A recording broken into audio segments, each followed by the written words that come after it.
Bonsoir, nongeye kubasuhuza mwese abakurikiye Logos 26. Icyo ngomba gukora ni uko mbakundisha filozofiya wabishaka utabishaka, uretse ko nayo ubwayo iriyempoza umuntu wese ugize amahirwe yo guhura nayo ahita ayikunda. Muri uyu mugoroba ntangiranye n'interuro nanone ya Blaise Pascal ivuga ko l'homme n'est ni ange ni bête, ni ukuvuga le malheur veut que qui veut faire l'ange fait la bête, kuvuga ko umuntu si inyamaswa ariko kandi si n'umumarayika, hanyuma bigatera agahinda ko ushaka gukora cyangwa kwigira umumarayika birangira abaye itungo cyangwa se abaye inyamaswa isanzwe. Harya ubundi ubwo mu bintu Imana yaremye ntiharimo ibyiza kurusha ibindi? Igisubizo twagisanga wenda muri Geneze cyangwa se mu itangiriro. Ubundi ku murongo wa 31 mu gitabo cy'intangiriro havuga ko hatuhasoma Imana ireba ibyo yari imaze gukora byose isanga ari byiza rwose. Burira buracya uwo munsi wa gatandatu ari nawo abadive nyine bahise bafata bakajya kuruhukaho. Ariko nanone se Imana wamenya iba ari ite? Imana yatangiye kurema ku wa mbere, yatangiye kurema ku wa kangahe? Umunsi wa gatandatu ku Mana koko ni ku wa gatandatu mu minsi yacu isanzwe? Wumve nyine aho kwibaza, gushaka ibibazo n'ibisubizo biryohera. Ushobora kuba uri umudive ariko nawe ukurikiye abandi, kandi filozofe ntabwo akurikira abandi, nawe aba yumva yajya imbere bakamukurikira. Ariko wenda icyo si cyo cy'ingenzi, ahubwo nagira ngo tugire ibintu bimwe twumvikanaho. Ibyo ari byo byose, nawe ukurikiye iyi videwo uzi ko ibintu byose byaremwe n'Imana. Imana yaremye ibintu byose biriho ijuru n'isi, irema ibiguruka, ibikururanda, irema ibyo mu mazi, irema abantu, ikintu cyose, umwuka, izuba, biriya binyarumuri ni Imana yabiremye. Hanyuma ngo ku munsi wa gatandatu irabireba byose ibona ni byiza. Birumvikana Imana yaremye umuntu, ni nayo yaremye abamarayika, kuko abamarayika ntibahozeho, nabo ni ibiremwa by'Imana. Imana yaremye abamarayika, ndetse muri abo bamarayika hari harimo umumarayika witwa Lusiferi w'umuririmbyi mwiza cyane, uzi kuririmba cyane. Ukuntu Lusiferi yaje guhinduka shitani wenda nabyo ni ibintu twazaganiraho nyuma, ariko bakavuga ko nyine yaje gucumura, hanyuma Imana ikamwirukana mu ijuru. Dayeri mu ijuru ntabwo ari ahantu, kuko Imana, umugani wa Spinoza, yitwa self contained, bivuze ko Imana yibamo. Ntabwo Imana ushobora kuyishakira ahantu ngo uvuge uti koko mu ijuru tuzajyaho n'amagare. Bariya abapasiteri barababeshya rwose.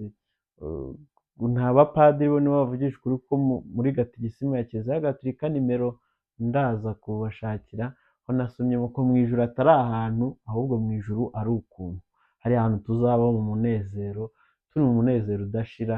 Niko kubona Imana, kuko kuyibona uko iri, ukayibona Imana ukayibona n'amaso yawe, byo philosophiquement parlant ntibishoboka. Ntabwo kubana n'Imana ntibishoboka, kuko l'ofini cyangwa se ikirangira, igifite intangiriro n'iherezo, gishobora kubana na infini, ikintu kidafite igihe cyatangiriye cyangwa se kitazagira n'igihe kirangirira. Iyo bavuze ko kuzajya mu ijuru, njye ku bwanjye ariko n'abandi bafilozofe benshi batekereza ko ari iyo state cyangwa ubwo buryo, uko kuntu tuzabaho twishimye nta mihangayiko iyi duhura nayo mu isi turimo, nibyo bita ijuru. Naho biriya bindi byo usanga babeshyera Imana, rimwe na rimwe usanga atari byo, kuko Imana ntabwo ijya mu bwenge bw'umuntu. Ibintu byose bavuga ngo ngenzi Imana, nabonye Imana, hazagira umuntu udukorera nk'ifoto yayo, hanyuma ayipaburishinge tubone ukuntu Imana isa. Erega tujye tunemera wenda ikintu dufite n'ifoto yacyo.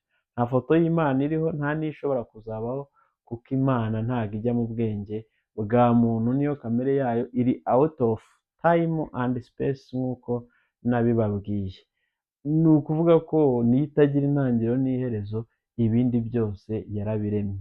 Hari ukuntu rero ujya ukurikirana ibiganiro meme bya pasiteri b'abahanga ukumva bari kubeshyera iyo supreme being cyangwa se Imana Lotupisa, icyo bita omnipotent cyangwa se tupreza omnipresent, ahantu hose iba ihari n'iki, ariko ukabona nyine barayibeshyera. Hano rero ikibazo nyamukuru nagira ngo dusangire, Imana se yaremye byose, abantu iyo ushaka kubwira umuntu ko ari mwiza sinjya numva mubwirana ngo usa na marayika, abahanzi bajya babikora ngo usa na marayika, bivuze ko marayika nyine ari expected kuba umuntu mwiza utagira igicumuro, ariko ntabwo ariko biri, abamarayika nabo baracumura. Wowe uri muntu iki ku buryo wumva ko wabaho uri intungane udacumura, ukajya ugacira abandi urubanza nk'aho wowe wabishoboye? N'abamarayika baracumura. Ikigero cyiza cyangwa urugero rwiza umuntu yaguha ni shitani nyine, Lusiferi, wari umuririmbyi mu ijuru nk'uko Bibiliya ibitubwira, ariko yaracumuye, nicyo cyatumye yirukanwa mu ijuru. Ese gucumura byamubujije kuba umumarayika? Ese iyo nature y'ubumarayika, kuko nawe afite nature y'umuntu, shitani we afite nature y'ubumarayika, yarayitakaje? Nimba rero marayika acumura, wowe uri iki ku buryo igicumuro nyine ugikora ukumva ugiye no kwiyahura? Donc ndimo ndanagerageza gutegura ikiganiro cyiza kivuga kuri filozofiya ya stoicism, yo kwiga kwakira nature uko iri, uko ibintu biri. Hari ce qui de pardon, hari na ce qui ne de pas pardon. Hari ibintu dufiteho ububasha ariko hari n'ibyo tudafiteho ububasha. Nimba udakunda amanywa wenda wikundira ijoro, nta kintu na kimwe uzakora ngo ubuze izuba kwaka. Buri gihe uzajya ubyuka usange bwakeye, ubirakariremo, biguhugutishe, biguhangayikishe, ariko se wabikoraho iki? Ibyo ngibyo ça ne dépend pas de toi, wari ukwiye kubyakira gutyo ntibiguhangayikishe. Rero n'icyitwa icyaha maze iminsi mvugaho, icyitwa icyiza, icyitwa wenda gutunganira Imana, biba bishatse kuvuga iki? Gusenga Imana kugira ngo ikugirire neza, kuyikorera icyiza. Noneho hari n'igitangaje ukumva umuntu aravuze ngo njye ndi umukozi w'Imana. Umukozi w'Imana, Imana yaremye ijuru, ikarema isi, ikarema ibintu byose ubona nawe urimo, uba wumva wayikorera iki? Wakorera iki Imana ku buryo uvuga uti twebwe abakozi b'Imana izaduhemba kurusha abandi? Mwakoze ibyo itagashoboye kwikorera. Wowe kora ubutumwa bwawe, uvuga uti ibyo ari byo byose mfite umurimo runaka Imana yandemeye, reka nkutunganye, ukore uwikorera, kuko gukora neza kwawe ntabwo ari Imana bigirira umumaro, ntabwo bishimisha ntibinayibabaza, kuko Imana ntigira amarangamutima. Si umuntu watereta ngo numutera injuga zimufate ahindure icyemezo yari yagufatiye agufatira ikindi. No, amarangamutima agirwa na being zifite umubiri, kandi Imana ntigira umubiri. Les passions, les émotions bigirwa na être cyangwa being ziri composed, zifite form and matter. Et pourtant Imana ni pure form, Imana ntabwo iri composed, ni pure, ni simple. Ni ukuvuga ko nta marangamutima ishobora kugira, philosophically speaking. Ubwo rero buri kintu cyose uvuze, buri cyo ukoze, buri cyo utekereje, ujye wibaza nimba kiri logical. Uvuga uti ariko ubundi mbere y'uko nemera ibi abantu bambwira, njyewe ibyo natekereje cyangwa ibyo numva biranganisha hehe, biranjyana hehe? Merci beaucoup. Ubwo n'ibindi tuzaba tugenda tubivugeho gake gake.